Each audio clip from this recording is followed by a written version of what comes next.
Okay, think about this for a second. Could it really take less physical strength to, say, lift a building than it does to walk away from an abusive relationship for good? Wow, that's quite an image. It is, right? Yeah. It sounds like hyperbole, but it's an idea from the book we're looking into today. And it gets right to the core challenge, that unseen struggle of breaking cycles after trauma and trying to build something like happiness. Definitely. It sets the stage perfectly. Welcome. We're glad you're with us as we explore this specific book. Our whole goal here is to pull out the key insights, maybe some surprising details, and really get a feel for the journey it takes you on. And this one's interesting because it's a follow-up, right? Written apparently as a kind of thank you to the community that engaged so much with the first story. Exactly. That connection is key. It really is, because this book isn't just, tying up loose ends. It's about what happens after the big dramatic moments. The real, sometimes messy work of building a life when the past is still, very present. Absolutely. And while we're unpacking all of that, we should mention something that could help you go even deeper with these ideas: Mindful Moments. Oh, right. Yeah, we have an hour YouTube channel with AI book analysis. It's designed to get you thinking, critically reflecting on stories like this one. A good way to pause and consider things beyond our chat here. It really does push you to look at the why behind the characters' actions, the sort of underlying themes. With a book that hits this emotionally, that kind of reflection adds a lot. For sure. So let's dive in. The book picks up, where the last one left off, but you instantly feel that weight of history. Mm-hmm. You've got Lily, you've got Atlas characters readers will know well, and then there's Ryle. His presence looms large, even though he and Lily aren't together anymore. And that separation is crucial, but it's definitely not a clean break. They share a daughter, Emmy, so Ryle is always going to be in Lily's life because of the co-parenting, which means any move she makes towards, a new relationship, especially with Atlas, is immediately complicated by how Ryle might react. And we see Lily and Atlas reconnecting after, was it a year and a half since that brief encounter in the first book? Yeah, quite a bit of time. And after their first meeting in this book, Atlas is just consumed by waiting for her text message. Oh, I remember that. His conversation with Theo, all that awkwardness, Theo just relentlessly teasing him. In Atlas quoting Finding Nemo, "We finally reached the shore," which, Theo makes fun of, but it actually says so much about where Atlas is emotionally. He's felt adrift, holding on to this possibility with Lily for so long. It shows how much hope he's pinned on this. Even knowing how complicated it is. Exactly. And complicated feels like an understatement. The immediate problem is Lily's fear of Ryle. What happens if he finds out about Atlas? So she starts trying to carve out her own space again, set those boundaries. Like just asking Ryle for the key back to her old apartment. That key?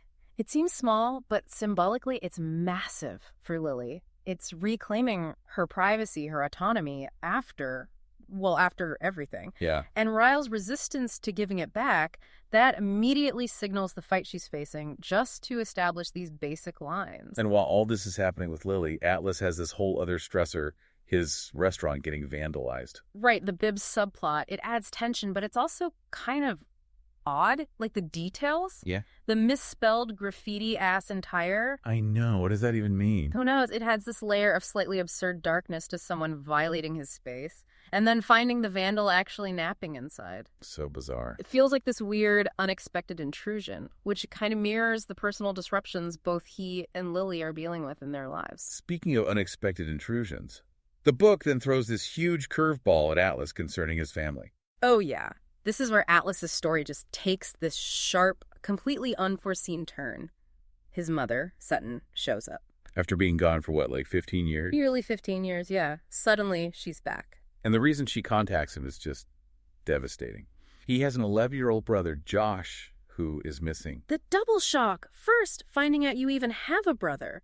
Then immediately learning he's missing. It's immense. And Sutton's reaction, her priority. It's revealing, isn't it? It's heartbreaking, especially knowing Atlas's history with her. She seems less worried about Josh being safe and more about, avoiding trouble herself. Asking Atlas, are you dying? That's the first thing. Yeah, and being primarily concerned about getting arrested, it just screams neglect and self-absorption. Yeah. The very things Atlas grew up with. And then the twist, Atlas finds Josh. And where does he find him? Vandalizing Bibbs, his own restaurant, the source of that other stress. It's such a painful full circle moment. The vandal is his own brother, a brother he never knew. And the book mentions the resemblance, right? The jawline, the eyes. Yeah, striking. But Alice's reaction, it's instant. It really is. Josh is defensive, hurt, saying bullshit, thinking Atlas just abandoned him all these years. Understandable from his perspective. Totally. But Atlas doesn't hesitate, doesn't judge, doesn't demand answers. He just says, you can stay here. That line. You can stay here. It's everything. It's Atlas consciously choosing to be the exact opposite of what he experienced. He's offering stability, acceptance, a home, things he was denied. It's him starting to build a new family right there on the spot. It's a powerful moment, Yeah. a real turning point for him. Okay, so let's swing back to Lily and Atlas because their relationship is developing alongside all this personal chaos. Right. Their date is a really significant moment for them reconnecting. Lily actually falls asleep. Yeah, exhausted probably. And Atlas, well, maybe crossing a line slightly. He reads her old journals. Uh-huh. The ones from when they were teenagers. Exactly. And he finds what she wrote about their first kiss, how she felt back then. And that hits him hard, right? Yeah. Connects him back to that foundation. It validates something deep for both of them, I think. It shows him the depth of her feelings, even way back then. And this leads to Atlas doing something incredibly vulnerable himself. The letter. The letter. He writes to Lily and just lays bare the awful details of his childhood. His mother choosing Tim over him, kicking him out, the physical abuse, that screwdriver incident. God, yeah, the scar. Feeling completely homeless, totally alone. And that vulnerability, that honesty, it's huge for their relationship. Well, Lily calls it a reset button, right? Exactly. Creates this space for deeper trust. Shows Lily she's not the only one carrying heavy baggage from the past. It lets them connect on that level of shared survival. But even as they're building that connection, Yeah. the past literally forces its way back in. Ryle. He sees some sign that someone, likely Atlas, was with Lily, and his reaction is immediate, aggressive. He pins her against the door. Yeah. And it's terrifying. It's a stark reminder of the danger she escaped. But more than that, it instantly triggers her trauma response. That fear comes flooding back. That physical reaction, it shows how abuse rewires your brain, your body, even long after you're out of the situation. And this is where her support system becomes absolutely critical. Marshall sees her upset. And he says something incredibly powerful. He tells her she deserves a medal. And then that line, it takes less strength to pick up a building than it does to permanently leave an abusive situation. That quote just resonates so much. It reframes strength completely. It's not about muscle. It's about that immense inner fortitude it takes to choose yourself when fear and manipulation are holding you back. It validates everything she's been through. Totally. And Alyssa's role, too, just being there, providing that safe space, that unwavering belief in Lily. It shows that leaning on friends isn't weakness. In these situations, it's a survival strategy. It's strength. Resilience isn't just built alone, is it? It's often built in that network of care. And that support helps Lily keep moving forward, keep choosing that better future. You really see her progress in that conversation with Alyssa later. She says it, I am okay now. Acknowledging the challenges are still there, but she herself is fundamentally okay. And then she and Alice make it official. They define the relationship. They confirm they're a thing, which isn't just casual. It's a conscious choice, knowing full well the potential complications with Ryle. They're choosing it, choosing commitment. And Lily keeps doing that hard work of setting boundaries with Ryle. Prioritizing her safety, no matter how awkward or tense it gets. That scene of Alyssa and Marshall's house, where she refuses to be alone with Ryle to talk about custody, insists on witnesses. You can feel the tension, right? But seeing her stand firm, with her friends literally standing beside her, it's powerful. It shows her growth. Absolutely. Her strength backed by that support. Meanwhile, Atlas is dealing with his own family stuff, trying to build something with Josh. And figuring out what to do about Sutton. That meeting with her is tough. He confronts her about the neglect, doesn't pull punches. No, he doesn't. But he also offers, not forgiveness exactly, but a path. Structured Tuesday dinners, a chance for her to try to be a mother, but on his terms. It shows his capacity for both accountability and maybe cautious hope. Yeah, exactly. And then there's Josh's drawing, the family tree. Oh, right. Just two names. Josh and Atlas. Yeah. That's it. It's so simple, but so powerful. It's a kid saying, this is my family now, based on who shows up, who loves him, not just biology. They're choosing each other. Just like Atlas and Lily are choosing each other. Yeah. And they support each other through it all. Atlas telling Lily, you aren't alone in this anymore. That's the core of it, isn't it? That mutual support. They understand each other's pasts in a way few others could. They're not just partners, they're fellow survivors building something new together. And all this leads them towards stability, towards commitment. A big physical step is Lily moving in with Atlas and Josh, creating that shared home, solidifying that new family unit they've been building piece by piece. There's that nice little moment, too, about the garden space at the new house and Lily's mom. Who has her own complex history with Lily. Right. She offers this unexpected bit of support, saying about Atlas, you have him forever. It hints at maybe some healing there, too. It's a quiet acknowledgement of Atlas's steadfastness, their bond, and it all culminates, really, in Atlas's wedding vows to Lily. Those vows. There's something else. Because they don't shy away from the past, do they? Not at all. They're grounded in the reality of what they've both been through. They acknowledge the pain, the disappointing cycle they've seen, the fear of becoming another statistic. By facing that brokenness head on, the choice for hope feels so much stronger. Exactly. They're not pretending the past didn't happen or that the future will be easy. They're vowing to face it together.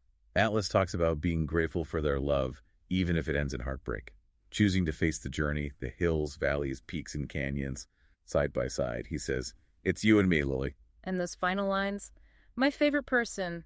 Always have been, always will be. I love you. Everything that you are. It just lands so powerfully. It's the ultimate statement of choosing happiness, building a future despite the trauma.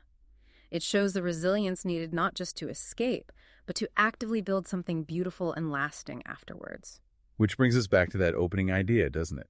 That building that future, setting those boundaries, finding that support. It takes this incredible inner strength, maybe more than lifting a building. I think so. This book, while it's fiction, really explores that human capacity for resilience, the hard work of healing, and how vital it is to define your own happiness, your own family, even when it's the tougher route. It makes you think about the strength involved in not just surviving, but really building a life you want. So as we wrap up our look at this book, we hope you'll carry these themes with you, that resilience, the need for boundaries, the power of real support. They're not just story elements, they resonate in real life, right? Definitely. Thinking about how Lily and Atlas chose to break cycles, how they built their future, it can offer perspective on our own challenges and relationships. We hope this conversation gave you some food for thought. And remember, you can explore more mindful moments, including those AI analyses to spur reflection on books like this, over on the iYour YouTube channel. And of course, you can find more discussions like this exploring various topics in depth right here on our podcasts. If you found this valuable, please subscribe so you don't miss what's next. Maybe share it with someone you think would connect with these ideas. And if you want to experience the story firsthand, check the show notes for a link where you can purchase the book. Supporting authors is always great. Absolutely. And most importantly, just keep thinking critically. Keep reflecting on the powerful themes in this book and others you encounter. Yeah, thinking about those vows again. Atlas acknowledging the potential for failure, but choosing connection anyway. It does leave you wondering. It really does. Here's a final thought for you. When you commit to building a future, whether it's a relationship, a career, or just your own well-being, what are the non-negotiable promises you make? Not just to others, but maybe most importantly, to yourself. And what power lies in that simple yet profound choice to face the journey with all its ups and downs alongside someone else?